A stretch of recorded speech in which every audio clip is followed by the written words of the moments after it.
Mary's ಆಂಗ್ಲ ಮಾಧ್ಯಮ ಶಾಲೆಯ ವಾರ್ಷಿಕೋತ್ಸವ ಸಂಭ್ರಮದಲ್ಲಿ ಇವತ್ತು ನಾವಿದ್ದೇವೆ.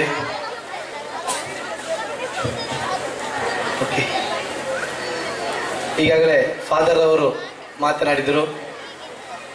ಶಿಕ್ಷಣದ ಅವರ ದೃಷ್ಟಿಕೋನವನ್ನು ಇಲ್ಲಿ ನಮ್ಮ ಮುಂದೆ ಇಟ್ಟರು. ಅವರು ಕನ್ನಡ ಮತ್ತು ಆಂಗ್ಲ ಮಾಧ್ಯಮ ಶಾಲೆಗಳು ಯಾವ ರೀತಿ ನಮ್ಮ ಸಮಾಜದಲ್ಲಿ ಪರಸ್ಪರ ಒಂದು ವೈರುಧ್ಯದ ದಿಕ್ಕಿನಲ್ಲಿ ಸಾಗುತ್ತಾ ಇದೆ ಎಂಬುದರ ಬಗ್ಗೆ ಅವರು ತನ್ನ ಚಿಕ್ಕ ನುಡಿಯಲ್ಲಿ ಹೇಳಿದರು.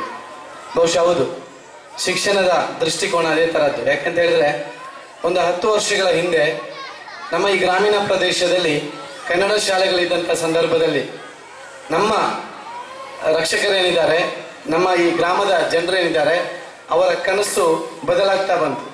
ಕಾಲ ಬದಲಾದಂತೆ ಅವರ ಕನಸುಗಳು, ನಮ್ಮ ಮಕ್ಕಳು ಹುಷಾರಾಗಬೇಕು, ನಮ್ಮ ಮಕ್ಕಳು ಪಟ್ಟಣದಲ್ಲಿ ಅಂದರೆ ಪೇಟೆಯಲ್ಲಿ ಕಲಿಯುವಂಥ ಮಕ್ಕಳಿಗೆ ಸರಿಸಮಾನವಾಗಬೇಕು ಎಂಬ ನಿಟ್ಟಿನಲ್ಲಿ ಅವರು ಕನಸನ್ನು ಕಾಣಲಿಕ್ಕೆ ಶುರು ಮಾಡಿದರು. ಗ್ರಾಮೀಣ ಪ್ರದೇಶದ ದೇಶಕೋಶವನ್ನು ತಿಳಿದಂತಹ ಜನರು ಈ ರೀತಿ ನಮಗೆ ನಮ್ಮ ಮಕ್ಕಳನ್ನು ಒಂದು ಉನ್ನತ ವ್ಯಾಸಂಗಕ್ಕೆ ಕೊಡಬೇಕಾದ್ರೆ ಜಾಗತಿಕ ಭಾಷೆಯಾದಂಥ ಆಂಗ್ಲ ಮಾಧ್ಯಮದಲ್ಲಿ ಶಿಕ್ಷಣವನ್ನು ಕೊಡಬೇಕು ಎಂಬಂತ ಒಂದು ಕನಸನ್ನು ಕಾಣುವಾಗ ಗ್ರಾಮೀಣ ಪ್ರದೇಶದಲ್ಲಿ ಅಣಬೆಗಳಂತೆ ಉದ್ಭವಗೊಂಡಿರುವಂಥದ್ದು ಇಂಗ್ಲಿಷ್ ಮೀಡಿಯಂ ಸ್ಕೂಲ್ ಎಂಬ ಹೆಸರಿನ ಆಂಗ್ಲ ಮಾಧ್ಯಮ ಶಾಲೆಗಳು. ಬಹಳ ಸಂತೋಷ ಆಗ್ತಾ ಇದೆ. ಯಾಕೆಂತ ಹೇಳಿದ್ರೆ ಆಂಗ್ಲ ಮಾಧ್ಯಮ ಶಾಲೆಗಳು ವೃದ್ಧಿಗೊಂಡಂತೆ ಕನ್ನಡ ಮಾಧ್ಯಮ ಶಾಲೆಯಲ್ಲಿ ಕೂಡ ಈಗ ಆಂಗ್ಲ ಭಾಷೆಯನ್ನು ಕಲಿಸುವ ಮಟ್ಟಕ್ಕೆ ನಾವು ತಲುಪಿದ್ದೇವೆ. ಇದು ನಮ್ಮ ಒಂದು ಬದಲಾವಣೆ ಅಂತ ಹೇಳ್ಬಹುದು, ಚೇಂಜ್ ಅಂತ ಹೇಳ್ಬಹುದು.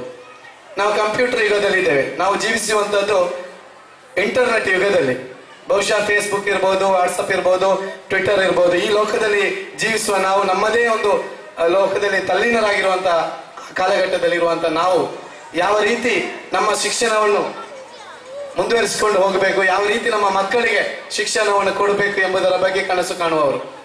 ಕೆಲವು ಕಡೆ ನನಗೆ ಈ ಕಡ್ಡಾಯ ಶಿಕ್ಷಣ ನೀತಿಯ ಬಗ್ಗೆ ನಾನು ಅಧ್ಯಯನ ಮಾಡುವಾಗ ರೈಟ್ ಟು ಎಜುಕೇಶನ್ ಆಕ್ಟ್ ಎಂಬುದು ಇರುವಂತದ್ದು ಬಹುಶಃ ಭಾರತ ದೇಶದಲ್ಲಿ ಮಾತ್ರ.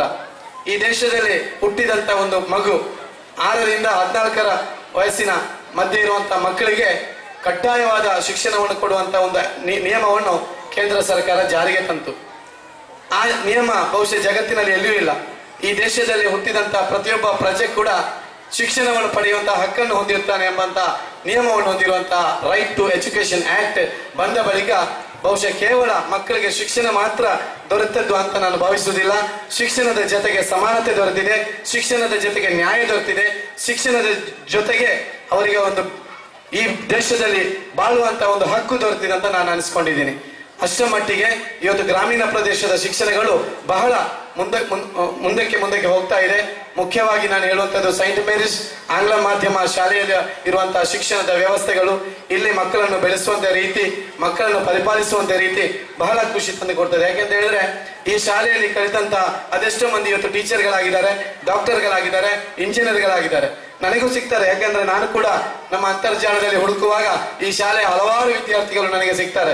ಅಪರೂಪಕ್ಕೊಮ್ಮೆ ನಮ್ಮ ಹತ್ರ ಅವರ ಚಾಟಿಂಗ್ ಅಲ್ಲಿ ಕೂಡ ಸಿಗ್ತಾರೆ. ತುಂಬಾ ಖುಷಿ ಆಗ್ತದೆ. ಇಂಥ ನಮ್ಮ ಊರಿನಲ್ಲಿ ಈ ಒಂದು ಶಾಲೆಯಿಂದಾಗಿ ಅದೆಷ್ಟೋ ಒಂದು ಪ್ರತಿಭಾವಂತ ಸೃಷ್ಟಿಗಳನ್ನು ನಮಗೆ ಕ್ರಿಯೇಟ್ ಮಾಡ್ಲಿಕ್ಕೆ ಸಾಧ್ಯ ಆಗಿದೆ, ಸೃಷ್ಟಿ ಮಾಡ್ಲಿಕ್ಕೆ ಸಾಧ್ಯ ಆಗಿದೆ.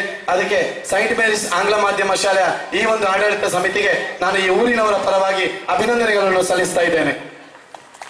ಮುಖ್ಯವಾಗಿ ಕನಸು ಕಾಣಬೇಕು ನಾವು. ಯಾಕೆಂದ್ರೆ ಕನಸು ಕಂಡ್ರೆ ಮಾತ್ರ ನಮ್ಮ ಬದುಕು ಯಶಸ್ಸಿನತ್ತ ಸಾಗ್ತದೆ. ಯಾಕಂದ್ರೆ ನಮಗೆ ಮರಳಿನ ಮೇಲೆ ಮರಳು ಅಂತ ಬರೀಬಹುದು, ಆದ್ರೆ ನೀರಿನ ಮೇಲೆ ನೀರು ಅಂತ ಬರೀಲಿಕ್ಕೆ ಖಂಡಿತ ಸಾಧ್ಯ ಇಲ್ಲ. ಆದ್ರೆ ಆ ನೀರಿನ ಮೇಲೆ ನೀರು ಅಂತ ಬರೀಬೇಕಾದ್ರೆ ಮೊನ್ನೆ ಕುಂದಾಪುರದಲ್ಲಿ ಈಜಿನ ಮೂಲಕ ವಿಶ್ವ ದಾಖಲೆ ಮಾಡಿದಂತಹ ಕಾರು ಏನಿದ್ದಾರೆ ಅವನಿಗೆ ನೀರಿನ ಮೂಲಕ ಈಜಾಡ್ಕೊಂಡು ನೀರು ಅಂತ ಬರಲಿಕ್ಕೆ ಸಾಧ್ಯ ಉಂಟು. ಅಂತ ಒಂದು ಸಾಧನೆ ಅಂತ ನಾವು ಮುನ್ನೋಗೋಣ. ಇಲ್ಲಿರುವಂತಹ ಪ್ರತಿಯೊಬ್ಬ ವಿದ್ಯಾರ್ಥಿಗಳ ಭವಿಷ್ಯ, ಅವರ ಬದುಕು ಬಂಗಾರವಾಗಲಿ ಅಂತ ಹಾರೈಸುತ್ತಾ ಈ ಕಾರ್ಯಕ್ರಮಕ್ಕೆ ಎಲ್ಲ ವಿಧದ ಶುಭವನ್ನು ಕೋರ್ತೇನೆ. ನಮಸ್ತೆ.